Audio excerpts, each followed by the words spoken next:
영상 시작 전에 구독과 좋아요 누르는 거 잊지 않으셨죠? 안녕하세요. 별놀이가 알려주는 꼰대강입니다. 자식을 외롭게 만드는 방법 세 가지. 몇 가지?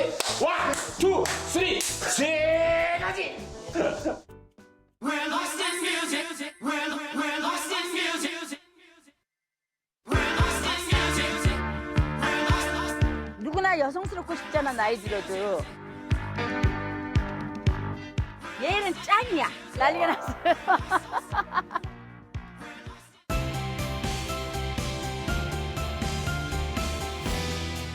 해피야, 메리, 장군아.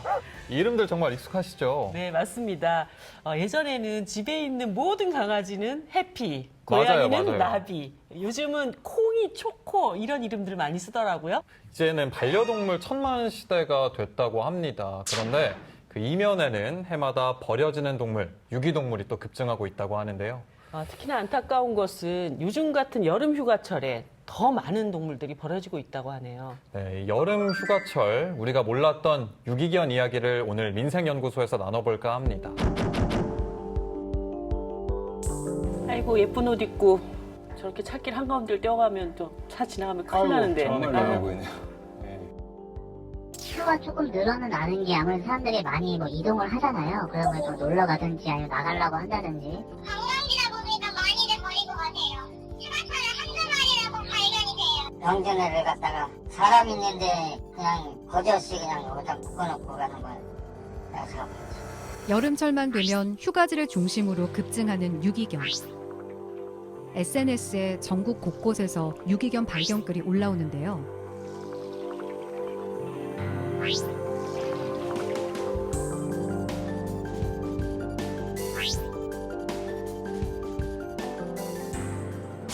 반려동물 천만 시대의 부끄러운 민낯입니다.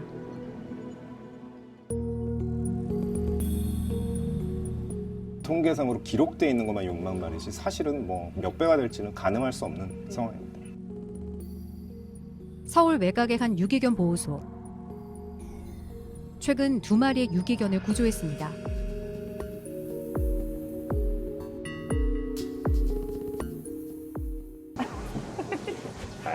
얘는 그 갈매동에서 구조되네요. 그 갈매동에 그 해지 주는 노인네가 그냥 하나 둘 갖다 놓고 막 묶어놓고 그래가지고 애들이 막 늘어난 거야. 그 20 몇 마리 그때 구조한 거지 저희가. 아유 어디 있어?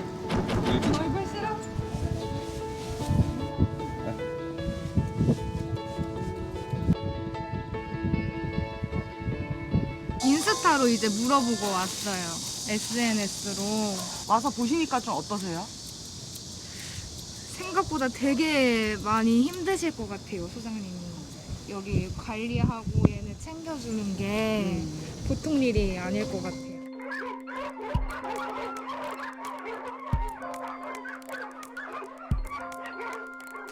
작은 애들은 그래도 가정인보나 그런 게 쉽잖아요. 근데 대형견들은 그런 게 쉽지 않으니까 구조를 하고 싶은데 애들을 어디 놔둘 데가 없으니까 참 어려움이 많다고 막 그러길래 그래서 그러면 애들 구조해라. 그러면 내가 여기서 애들을 이렇게 하마 그래가지고 처음에 그렇게 해서 시작됐어요. 최근 주인에게 버려진 대형견들이 들개로 출몰한다는 뉴스를 심심치 않게 볼 수 있는데요. 대형견들은 구조도 쉽지 않을 뿐 아니라 보호 공간도 부족합니다.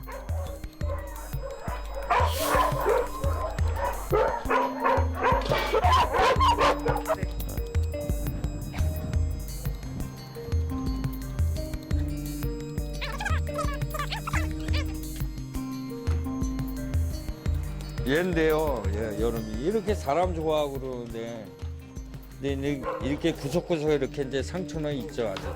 한 달 전 아픈 피부로 한여름에 유기된 여름이. 모낭충증 같은데 저거는 치료 안 하면 죽을 수 있는 피부 때문에. 이렇게 사람 좋아하는데 어떻게 이걸 놓겠어요. 야, 너무 진짜 심했었는데 지금도 이제 조금 치료 중인데. 주인과 행복한 나날을 보내던 강아지는 어느 날 영문도 모른 채 낯선 곳에 버려집니다. 하지만 강아지는 버려졌다는 생각을 하지 못하고 본인이 부주의에 주인을 잃어버렸다고 생각하는데요. 오로지 주인을 만날 수 있을 거란 희망만으로 위험하고 더러운 길바닥을 계속 헤매입니다. 그렇게 헤매던 강아지들이 길 위에서 목숨을 잃는 일이 허다한데요.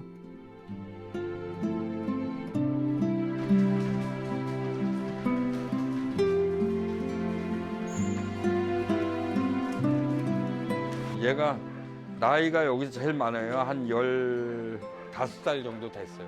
심장도 안 좋고 뇌종양이에요. 우리 이모님이 살렸죠, 얘는. 빼꾸라고 이름이.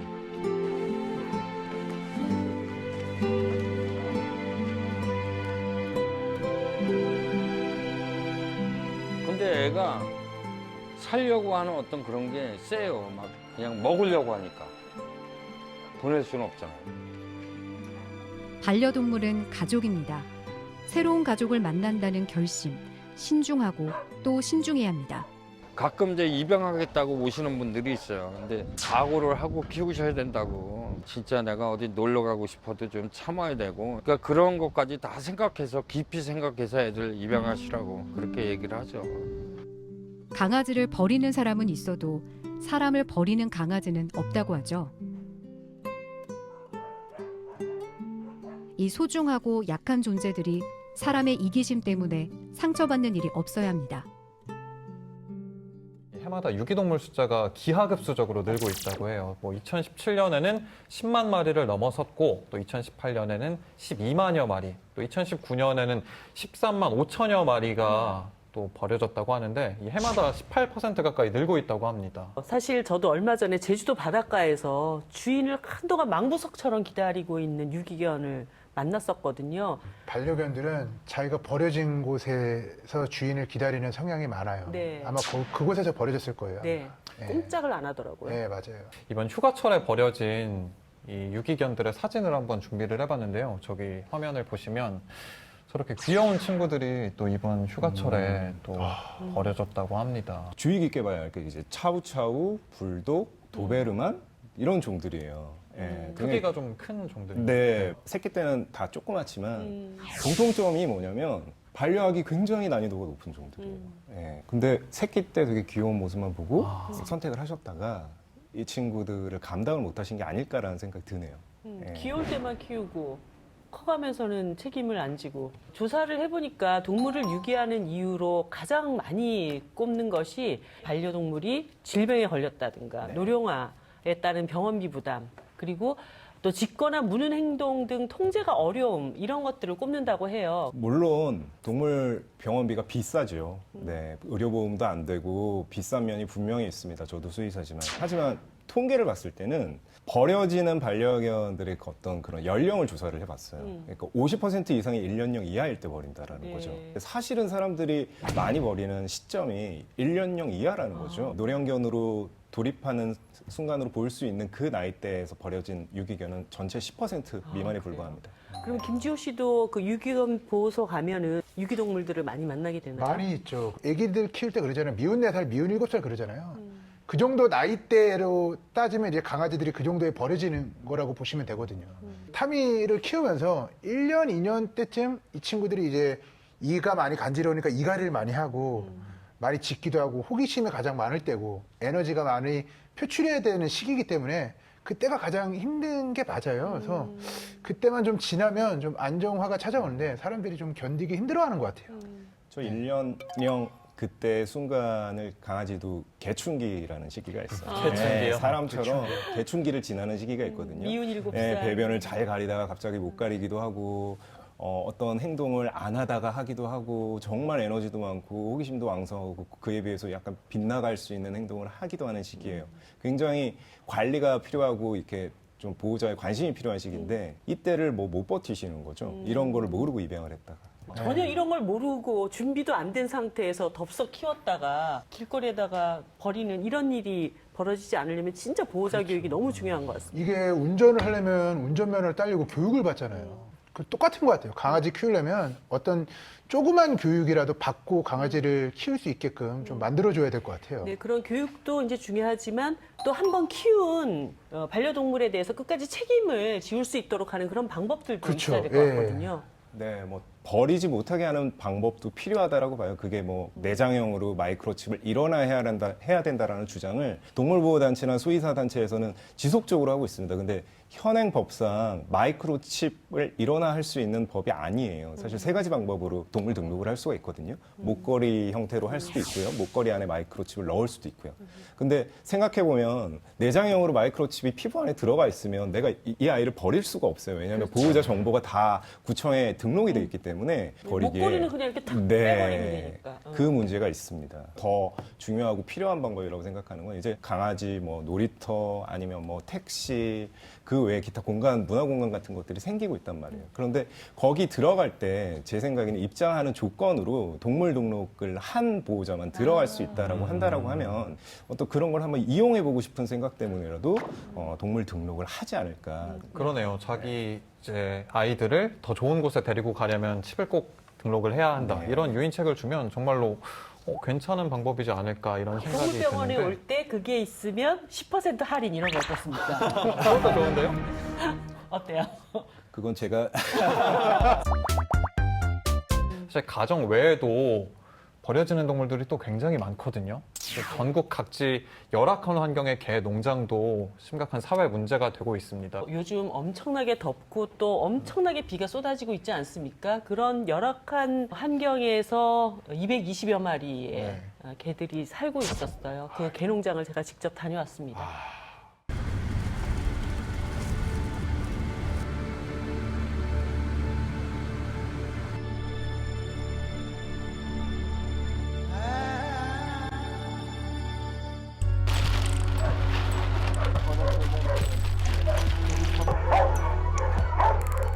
심상치 않은 분위기의 이곳.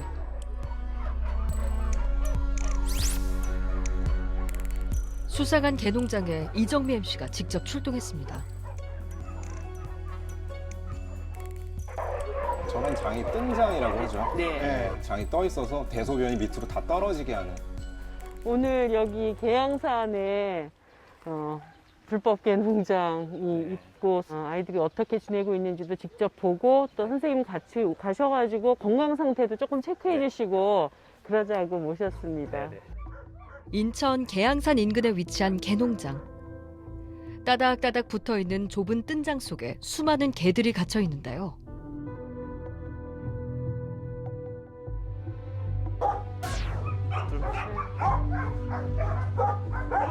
지금 거의 숨을 쉴 수 없을 정도인데요.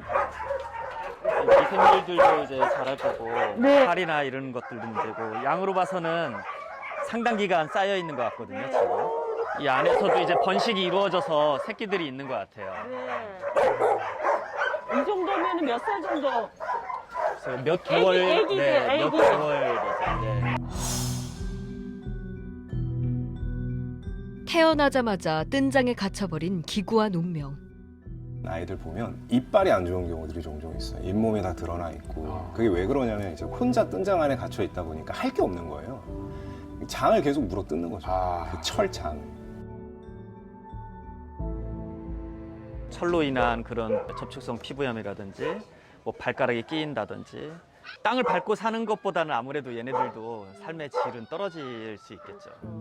태어난 지 얼마 안 된 강아지들에게 뜬장은 더욱 위험한 곳입니다. 이 아이들이 정상적으로 자랄 수 있는 방법은 없는 걸까요? 사실 상황이 좀 복잡합니다. 이 농장을 둘러싼 잡음이 계속되고 있기 때문인데요. 굴지의 대기업이 언급되며 기사화된 수상한 개농장. 내막인즉슨 이렇습니다. 관할구청에서 철거 명령을 내린 개농장이 롯데 고 신격호 명예회장의 명의라고 알려진 건데요.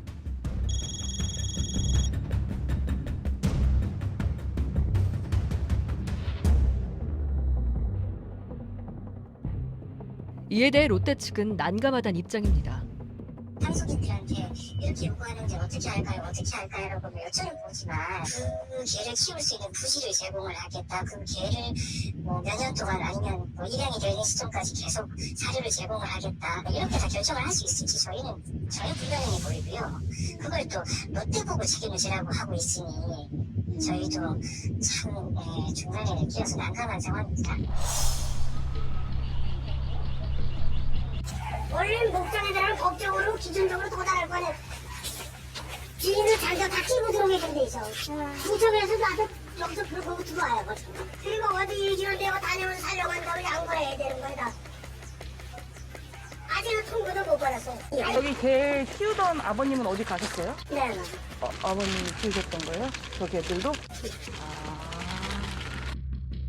개농장 주인도 본인 입장에 대해 항변했는데요. 빠짐없이 세를 냈습니다.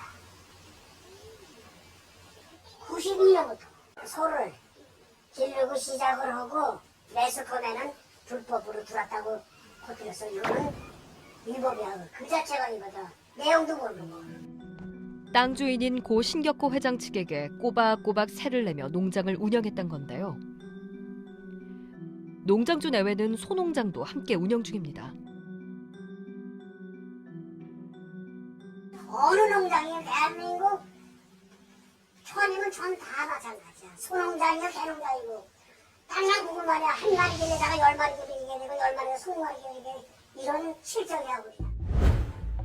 계양구청에선 미신고된 개사용 농장에 철거 명령을 내렸습니다.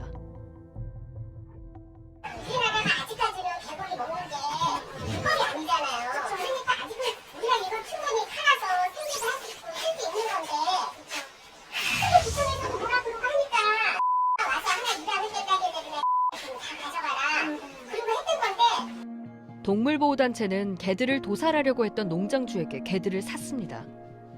그러면서 아이러니한 상황이 돼버린 거죠.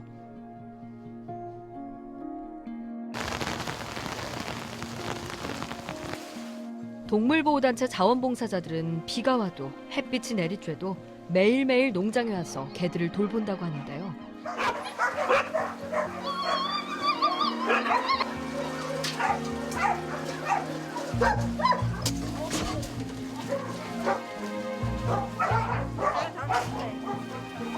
밥을 하나만 뺏어주세요. 밥 하나 뺏어줘야. 새끼들을 어미가 자꾸 못 먹게 하고 물려서 분리시켜 놓은 거예요. 무분별한 교배로 늘어난 새끼들. 뜬장하는 좁고 스트레스를 받은 어미가 새끼를 공격하는 상황이 벌어졌습니다. 개들이 여기가 하나 있고 저쪽에 큰 데가 하나 더 있잖아요. 여기는 원래 애들이 다 작은 애들이었어요. 지금 한 달도 안 돼가 애들이 다 커가지고 애들끼리 싸우고 이러느라 지금 다 나눠야 되는데 그것도 공간이 부족해가지고 많이 좀 느끼고 있어요. 필요하다는 거를. 근데 이제 이대로 방치를 해두면 안 되고 얼른 조치를 취해야 되는데 지금 그게 안 되고 있으니까 좀 답답한 마음이 좀 많이 커요. 도살을 막기 위해 개들을 산 동물보호협회 측에서도 이 많은 개를 옮길 곳이 마땅치 않아 어려움을 겪고 있는 상황입니다. 입양처를 백방으로 알아보고 있지만 유예 기간까지 모두 입양 보낸다는 건 불가능하고요. 철거 명령을 내린 계양구청과 통화가 됐는데요. 이 개들이 지금 한 보름밖에 남지 않았는데 어디로 가야 될지 어떤 결정도 돼 있지 않은 상태에서 농장이 바로 딱 폐쇄돼 버리게 되면 대책이 없잖아요. 그 부분에 대해서는 좀 어떤 방안을 갖고 계세요? 네. 저희가 말씀드릴 수 있는 건 아니고요. 네. 우리 저희 입장에서는 가축은 똑같이 가축으로 취급할 수밖에 없어요. 왜냐면 물론 동물에 대한 게 이제 그 동물보호단체에서는 저희 구직에서 그거를 해결해야 된다고 하는데 그거는 저희가 축사 농장을 하고 있는 분에게 그거를 해결할 수 있는 기간을 저희가 드렸던 거잖아요. 그렇기 때문에 저희는 8월 말이 지나면 그거에 따라서 농장주한테 조치가 들어갈 예정입니다. 농장주는 동물보호단체가 개들을 데려가면 뜬장을 철거하겠다고 합니다. 8월 말까지 이 많은 아이들의 거처를 마련하기는 불가능하다는 게 동물보호단체 측 입장입니다.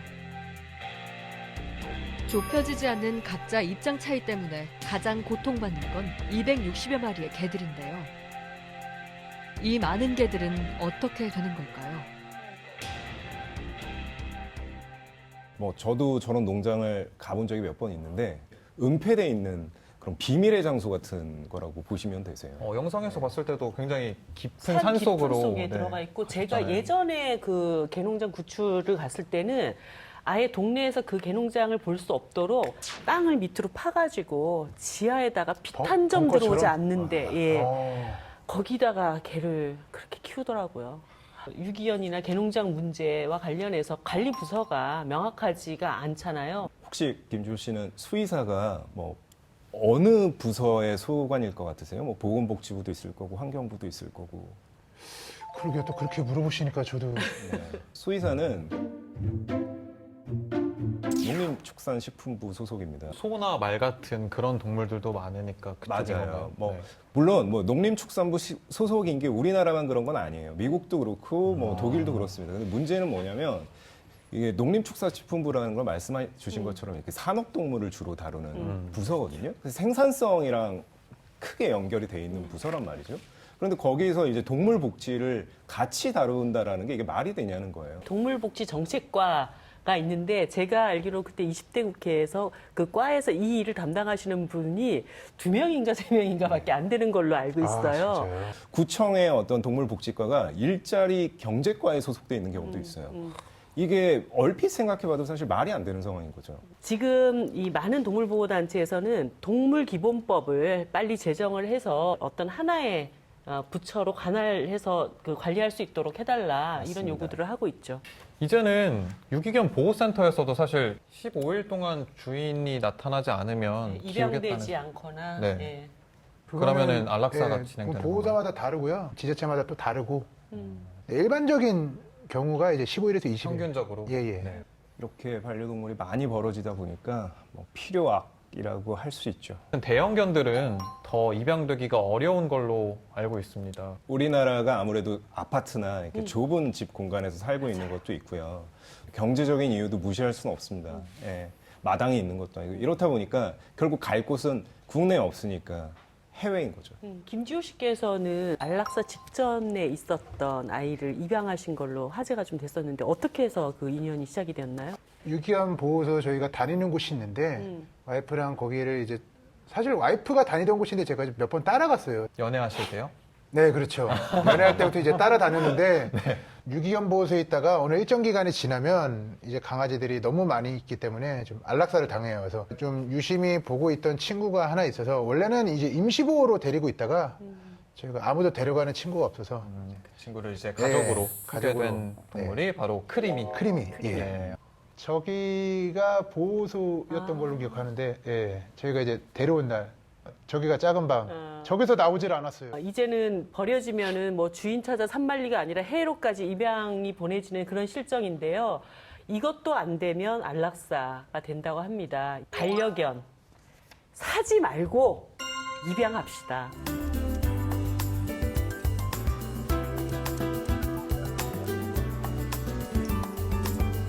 저 테디 임보자 정유진입니다. 반갑습니다. 비가 안 온다면 하루에 한 번은 해야죠. 최선을 다해서. 뭐 알고 다가가는 걸까? 기물 파손. 테디. 테디. 깜깜. 옳지.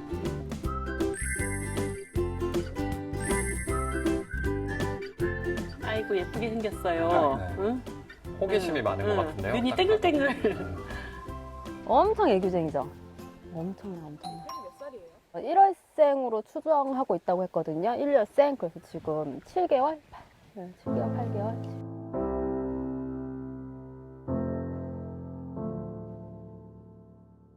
임보처가 필요한 거를 늘 느끼고 있었으니까 손을 번쩍 들었죠. 제가 하겠습니다.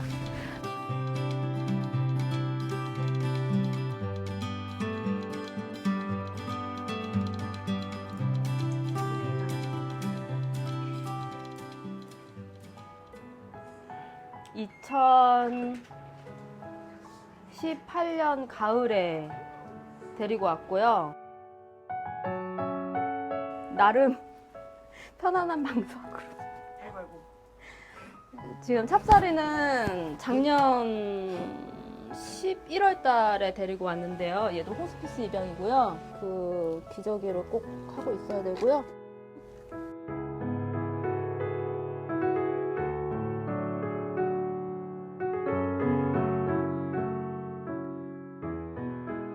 호스피스 입양은 쉽게 말하면은 아기가 떠날 때 같이 있어주고 싶어서 하는 입양이에요.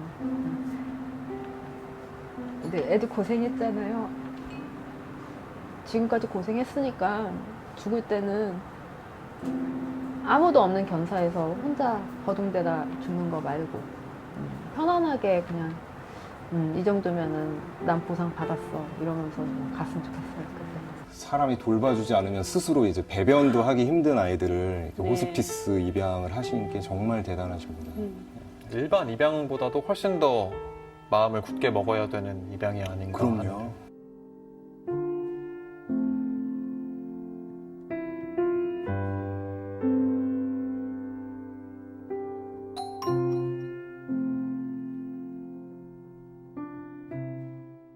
근데 너무 많아요, 이런 애들이. 너무 많아요. 어떨 때는 얘를 먼저 데려와야 되나? 쟤를 먼저 데려와야 되나? 근데 가끔 얘 데려왔는데 얘가 갑자기 또 안 좋아져서 먼저 가는 경우도 있고. 와, 그러면 얘를 먼저 데려올 거야.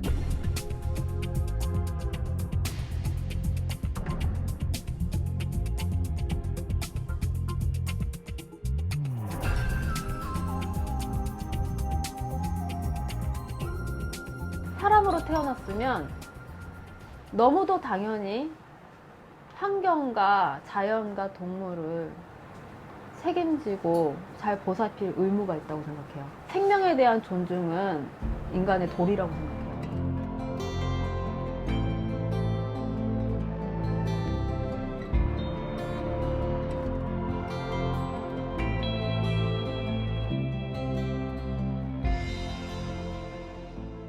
동물복지 선진국에서는 센터 운영이나 이런 건 어떻게 되고 있나요? 모든 선진국을 가본 건 아니지만 굉장히 인상적이었던 게 독일의 티어하임이라는 곳이 있어요. 독일인들의 동물보호 인식을 상징적으로 보여주는 공간입니다.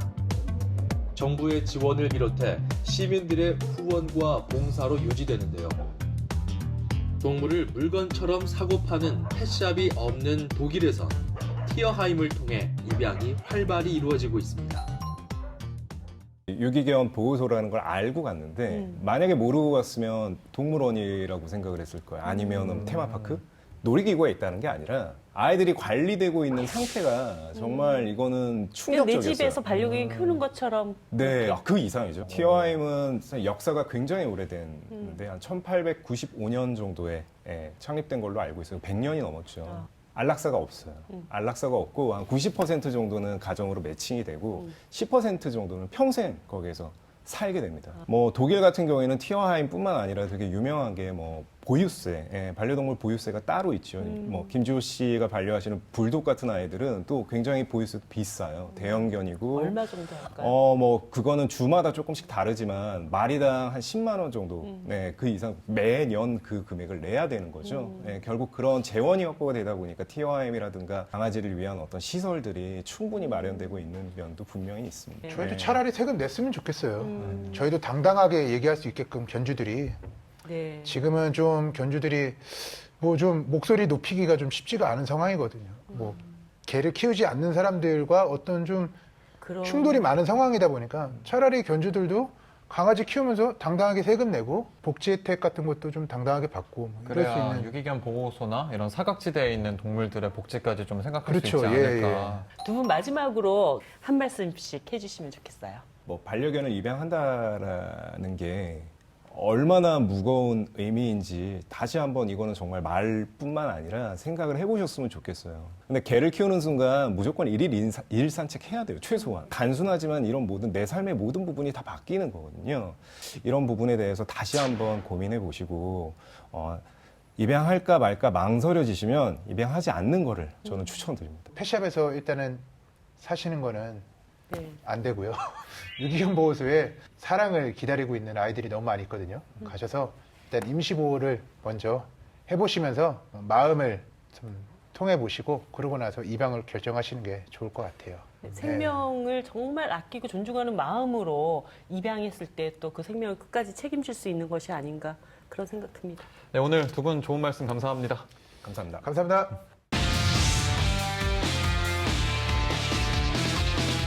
오늘 민생연구소가 준비한 두 번째 주제는요. 바로 시니어 너튜브 열풍에 대해 이야기 나눠보려고 합니다. 네, 또 만났습니다. 신기주 기자님. 네, 안녕하세요. 안녕하세요. 반갑습니다. 안녕하십니까, 반갑습니다. 기자님. 네. 두 번째 만남인데 네. 신기주 기자께서 TBS에 이제 새로운 TV 프로그램을 진행하시게 됐어요. 네. 저희 민생연구소 덕 아닌가요? 그럼요. 민생을 챙겨주시니까. 네, 저희 또 기자님을 모신 이유가 있죠. 네, 포스트 코로나 시대 너튜브 이용 시간이 폭증하고 있다고 하는데요. 네. 그 중에서도 네. 최근 은퇴를 한 시니어 노년층 분들이 굉장히 인기를 몰아가고 있다는 이야기를 들었습니다. 네, 시니어 유튜브, 그러니까 유튜버, 너튜브라고 하죠. 유를 너로 바꿔서 네, 너튜브인 것인데 너튜브의 그 정책 중에 시니어들이 크리에이터를 하는 것이 매우 중요한 목표예요. 너튜브라고 하는 거 진짜 목적은 당신을 위한 TV잖아요. 우리 모두가 다 TV에 나와서 TV 스타가 될 수 있다. 저 같은 사람도 TV 진행을 할 수 있다. 그러니까 이런 식의 나도 TV에 나왔으면 좋겠다는 꿈을 이루어준 것이 바로 너튜브의 본질이거든요. 가자. 들어나가자 이제.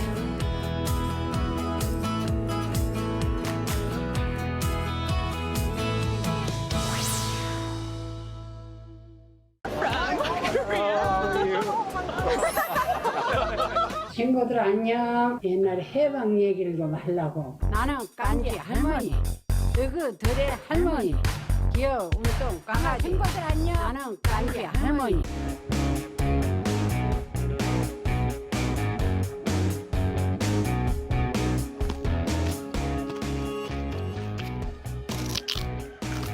아니 소뚜껑 까르보나라 진짜 처음 안 해보네. 이게 뭐라고요? 알았구나? 과연 고구마가 생겼는지 한번 제가 한 2포기 정도만 한번 해보려고 합니다.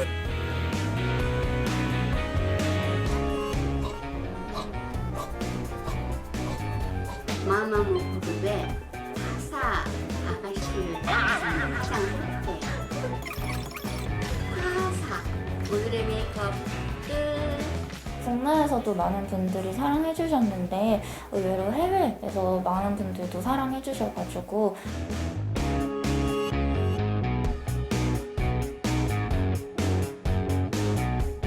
이게 행동 하나하나가 너무 사랑스럽고 그리고 응원하게 되는 그런 유튜브인 것 같다. 세대를 아우를 수 있는 그런 콘텐츠들을 많이 하시는 것 같아요. 가공되지 않은 재미가 또 네. 그분들의 매력이지 않을까 싶은데요.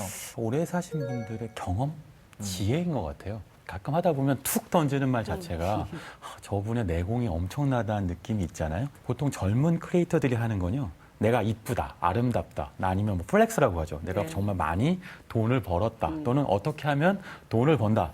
돈튜브 뭐 이런 걸 하게 되는데 이런 것들이 지나치게 세속적이고요. 그러니까 감동을 주지 못하고 공감을 일으키지 못하는 측면이 있습니다. 하지만 시니어 유튜버들한테는 좀 다르죠. 그냥 욕심 없이 진짜 내가 살아왔던 이야기를 던지는데 그런 이야기를 어디서도 들어본 적이 없기 때문에 공감을 일으키는 거죠. 네, 뭐 저도 아주 젊은 청년층은 아니지만 저 바로 윗세대 분들. 아니요, 청년 같으세요. 네. 네. 감사합니다. 그 윗세대 분들의 그 너튜브를 보면서 네. 아, 이분들이 이런 생각을 갖고 있구나 그러면서 진짜 완전히 빨려 들어가고 있거든요. 요즘요, 특히 너튜브 흐름을 보면 집토끼 잡으면 안 돼요. 무조건 산토끼 잡아야 합니다. 내가 잘 알고 있는 세대 말고요. 다른 사람들, 다른 세대. 시니어들은 젊은 세대를 잡아야 되고 젊은 층들은 노년층과 소통할 수 있어야 하는 것. 그걸 하는 순간 폭발력을 갖게 되는데 2030 세대들은 먼저 미래를 살아본 사람들의 경험을 심지어 돈을 주고서라도 배우고 싶어요. 책으로 또는 강연을 통해서 열심히 배우거든요. 왜? 예전에는 나이 많은 중장년층을 꼰대라고 생각하고 그러니까 딱딱하다고 생각했는데 그들은 어떻게 성공했을까? 그들은 어떻게 세상을 살았을까를 배움으로 해서 시행착오를 줄이고 싶어하는 그 의지가 굉장히 강하거든요. 인생 공부를 유튜브로 하고 있는 게 아닌가 싶어요.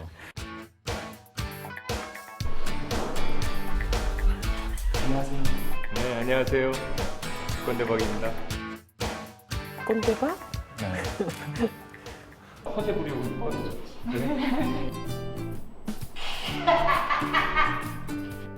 예전에 광고 모델하면 사실 연예인 그러니까 주된 그 우유 광고는 어린이.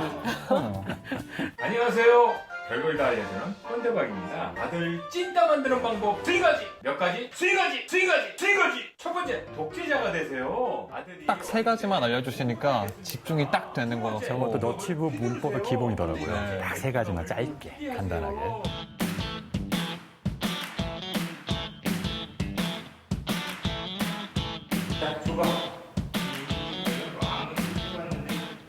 꼰대박님 유튜브를 한번 우연찮게 살펴봤었는데 젊은 층이 많이 공감하는 소재와 그런 아빠, 엄마, 그 다양한 그런 연령층이 공감하는 소재들을 많이 다루고 여러 구독자들과 소통하고 계시더라고요. 그런 부분에서 저희가 섭외하게 된 것 같습니다.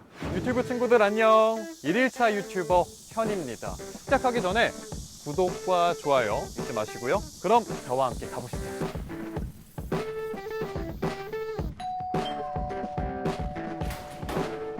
안녕하십니까 꼰대박 선생님. 1일차 유튜버 현입니다. 오늘 가르침을 배우러 좀 왔는데 들어가도 될까요? 네.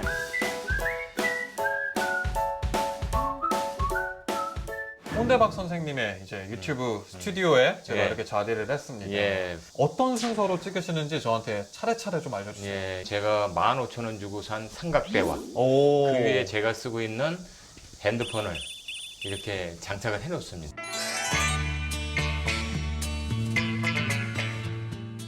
안녕하세요. 별걸 다 알려주는 꼰대박입니다. 와. 예, 이제 이렇게 연습을 해야 된다. 한번 해보실래요? 괜히 이 3만 유튜버가 아니신 게 예. 목청이 아주 쩌렁쩌렁하시네요. 예, 그래서 김하나님도 한번 해보세요.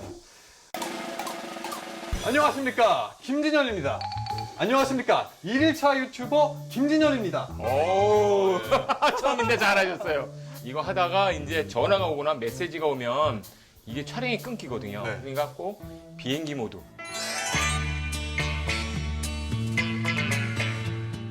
민생연구소란 프로그램도 유튜브에 나가고 예. 있거든요. 조회수가 생각만큼 나오질 않더라고요. 그래서 예. 제가 꼰대박 선생님께 저희 썸네일의 문제점은 뭔지. 그 사람들은 사실 누가 나오는지 민생연구소인지 궁금하지 않거든요. 그러면 선생님과 제가 오늘 이렇게 촬영하는 영상의 썸네일은 어떤...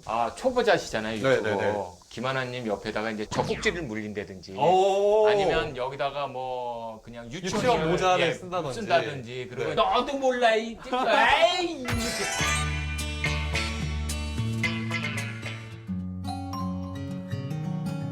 제가 이제 건설업을 오랫동안 했었거든요. 어렸을 때 꿈이 없었어요. 과연 나한테 즐거운 일이 무엇일까 이거를 찾기 위해서 유튜버가 된 건데 저는 이왕 유튜버를 언제까지 할지 모르겠지만 좋은 유튜버, 세상에 도움이 주는 유튜버가 되고 싶습니다.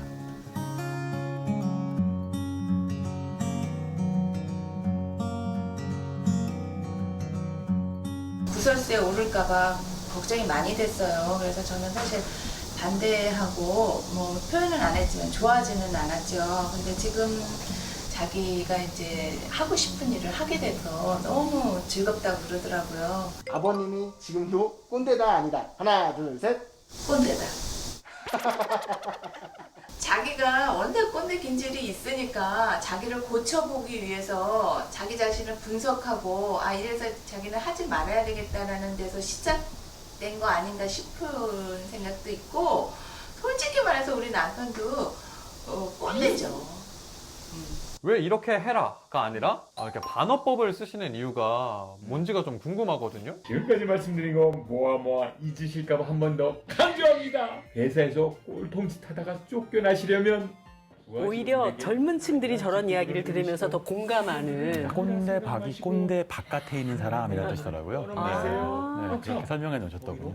뻔한 말이더라고요. 제가 찍어보니까 그러니까 그래 네 아들 공부 잘하고 쥐잡듯 잡어. 그럼 아들이 좋아할 거야. 이러니까 볼 때 재밌더라고요. 네. 콘텐츠를 기획하는 데 있어서 어떤 식으로 좀 기획을 하시나요? 여러 가지를 하는데 주로 이제 공책을 이렇게 갖고 다니면서 그때 메모를 합니다. 저녁 때 집에 와서 이제 제가 정리를 제 하면서 노트북에다가 네. 이제 정리를 해서 이제 이렇게 써놓죠. 아이템을 찾으러 한번 밖으로 나가보려고 그러는데 같이 네. 한번 가보겠어요? 저는 그럼 너무 영광이죠, 선생님.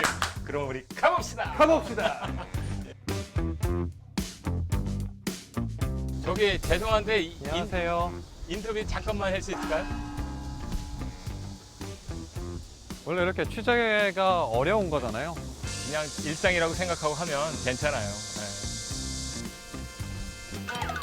저기요, 잠깐 안녕하세요. 인터뷰 좀 해도 될까요? 어떤 게 꼰대라고 생각해요? 부모님 중에서 또 누가 더 그래요? 엄마. 근데 엄마가 요구하는 게 뭐가 있어요, 디테일하게? 핸드폰 오해하지 말고 그런 거.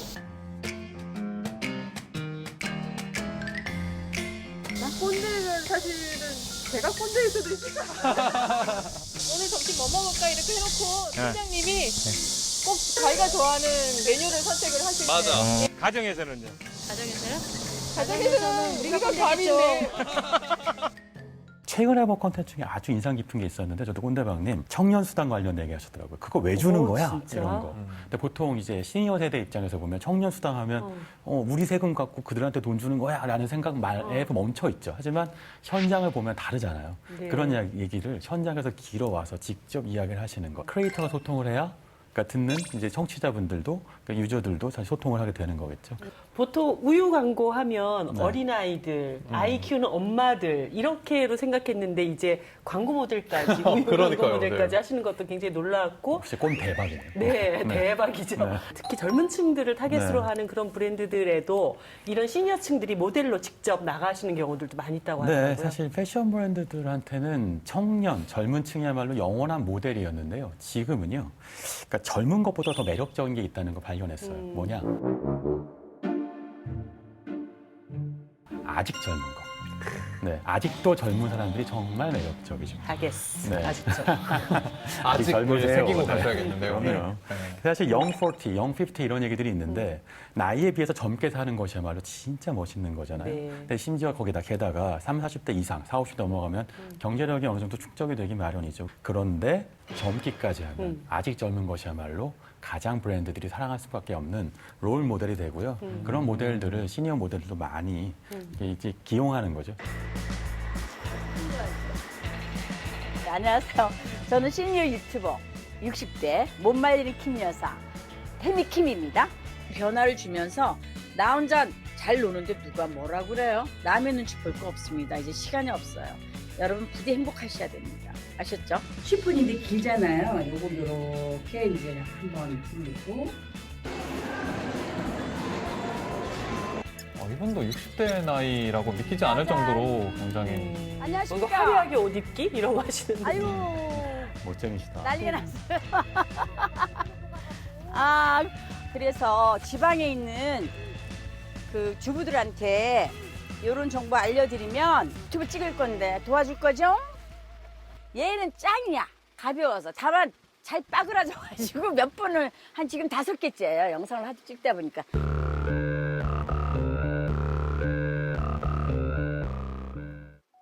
자 그러면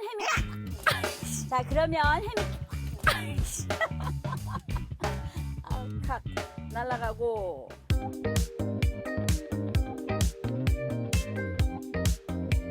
굉장히. 그리고 사이즈도 적당하고. 그래서 만약 여러분 입었다? 자, 보시기 바랍니다. 자, 이런 거를 여기 오면 5,000원에 건질 수 있다는 사실이에요. 나이 들어도 끝까지 여자이기를 희망합니다. 예쁘게 살고 싶습니다. 늙었다고 해서. 저게 얼마나 공감이 될까요? 나이 들어도 여전히 예쁘게 살고 싶다. 울림이 크잖아요. 네. 오늘 또 해미킴이 말이죠. 이어서 제가 잘 가는 미용실이 있습니다. 여기 이 상가가 생기면서 있었던 상가도 수십 년 됐죠. 아유, 저는 이 글자부터가 아주 좋습니다. 자, 아유, 언니들이 많이 있어요. 언니들 안녕하세요. 안녕하세요. 저 해미킴이에요. 옛날 도구들, 화장품, 여기 빠마. 여기 보면은 옛날 거울. 나 이런 게 너무 좋은 거야. 커팅하는데 너무 좋고. 여러분들께 오성 미용실 소개했습니다. 감사합니다. 해미킴이었습니다. 이게 저예요. 해놓으면 한번 해놓으면 되니까. 이 여자가 해미키. 그다음에 여기도 보면은 지금 두 번째 요걸 본다 이거야. 그러면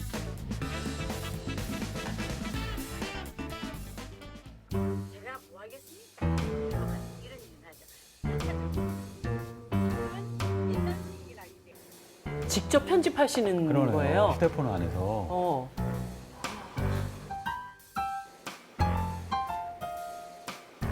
블라블라블라블라블라 랄랄랄. 이게요. 네. 제가 생각한 모든 거를 내 맘대로 다 하면 싫으면 그만두고.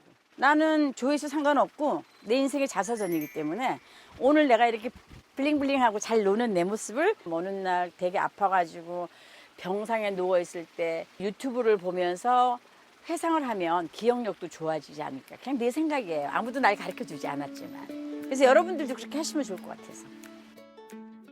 아니 정말 60대라고 믿겨지지 않을 정도로 직접 촬영하시고 편집하시고 또 자막 넣으시고 그거를 또 사람들하고 공유하시고 정말 디지털 세대들하고 전혀 차이가 없이 느껴지네요. 네, 점점점 기술이 발달하면서 이건 점점 쉬워질 거예요. 요즘 많은 분들이 편집은 너무 쉽다, 콘텐츠가 없다는 얘기를 많이 하시는데 나이가 많고 오랜 인생 경험이 있다는 것이 콘텐츠 그 자체일 수 있잖아요. 그러니까 흥이 많으시잖아요, 심지어. 내 얘기를 많이 하고 싶어 하게 되고. 그런 것들이 저는 이런 거 보고 경영 용어에서 암묵지라는 표현 있잖아요. 그러니까 정말 기록되지 않은 하지만 아주 소중한 경험들이 있죠. 그런 이 사회의 암묵지가 시니어 크리에이터들이 그걸 유튜브, 너튜브를 통해서 우리 모두한테 공유해주고 계신 것 같아서 그게 참 감사한 따름입니다. 실제로 시니어분들은 너튜브에 대한 관심이 정말 많아졌다고 체감이 되는 게 지자체에서 요즘은 시니어들을 상대로 너튜브 강의를 해주는 곳도 많다고 해요. 근데 그런 곳의 경쟁률이 무려 15대 1에 달했다고 합니다. 네. 사실 앞으로는요, 이제 창업이 아니고 창직의 시대라고 하잖아요. 그러니까 직업을 만들어내야 한다는 거죠. 가장 빨리 찾을 수 있는 직업 중에 하나가 컨텐츠 분야일 겁니다. 기술적 장벽도 점점 내려가서 이제는 평범한 할머님도 휴대폰으로 찍어서 바로 편집할 수 있는 시대가 됐잖아요. 젊은 분들이 나 못하겠어라고 하면 그건 부끄러운 일이 되어버린 거죠. 점점 더 그렇게 바뀌어가니까요. 중년층, 40대, 50대한테도 상당한 영향을 미치고 있는 겁니다. 어쩔 수 없이 이제 은퇴까지는 직장에 다닐 수 없다면 내 컨텐츠를 갖고 어떤 비즈니스를 해야 된다는 생각을 할 텐데 근데 그럴 때 5, 60대들도 이렇게 하는데 이렇게 멋지게 시니어 크리에이터가 되는데라는 것들이 자극을 주는 거죠. 그런 것들이 전방위적으로 사회에 어떤 역동성을 만들어내주고 있는 건 아닌가 싶은 생각도 듭니다. 젊음보다 더 값진 세월, 그 시간의 소중함을 시니어 너튜브들이 증명해 보이고 있습니다.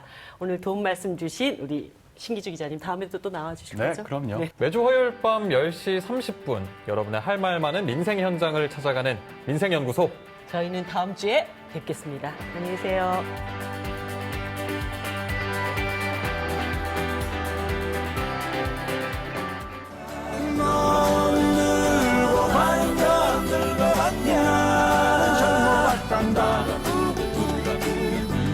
이제부터 이 순간부터 나는 새 출발이다. 넌 늙어 반가 나는 젊어봤단다. 이제부터 이 순간부터 나는 새 출발이다. 나는 새 출발이다. 나는 새 출발